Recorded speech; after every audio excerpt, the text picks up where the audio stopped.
Hey hi guys, ఎలా ఉన్నారు అందరూ? నేను మీ రవితేజ. టైం అయితే మార్నింగ్ 5 అయిందనమాట.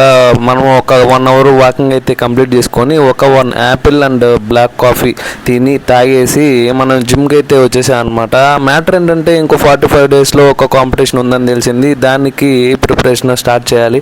నాకైతే ఒకటి అనిపించింది, ఎలాగో మనం ఫ్యాట్ కట్ చేస్తూ మజిల్ డెవలప్ చేస్తాం కదా, అలానే ఆ టిప్స్ అన్నీ ఒక సిరీస్ లాగా చేసి మనం తినేది, వర్కౌట్ చేసేది అవన్నీ మనకు యూట్యూబ్లో అప్లోడ్ చేస్తే మన వాళ్ళు చూసి కొంచెం వాళ్ళు కూడా ప్రిపేర్ అవుతారు కదా, అంటే ఫ్యాట్ లాస్ జర్నీలు యూస్ అవుతాయి కదా అనిపించింది. ఇంకా నెక్స్ట్ వచ్చే వీడియో నుంచి అవే ఉంటాయన్నమాట. అంటే ఎలా ఫ్యాట్ కట్ చేయాలి, ఎలాంటి ఎక్సర్సైజ్ చేయాలి, ఎలా డైట్ చేయాలి అని ఒక సిరీస్ లాగా చేస్తాను అనమాట. మన కాంపిటీషన్ అయిపోయేదాకా ఎవరైనా వెయిట్ లాస్ అవ్వాలనుకున్న వాళ్ళు ఖచ్చితంగా ఇది ఫాలో అయితే రిజల్ట్ అయితే కంపల్సరీ ఉంటుంది. మన బాడీలో అయితే ఎంత ఫ్యాట్ ఏం లేదు కానీ మనం ఆడబోయే వెయిట్ కేటగిరీలో ఇంకా ఫ్యాట్ తక్కువ ఉండాలన్నమాట. అంటే ఇంకా షెడ్యూడ్ అవ్వాలి.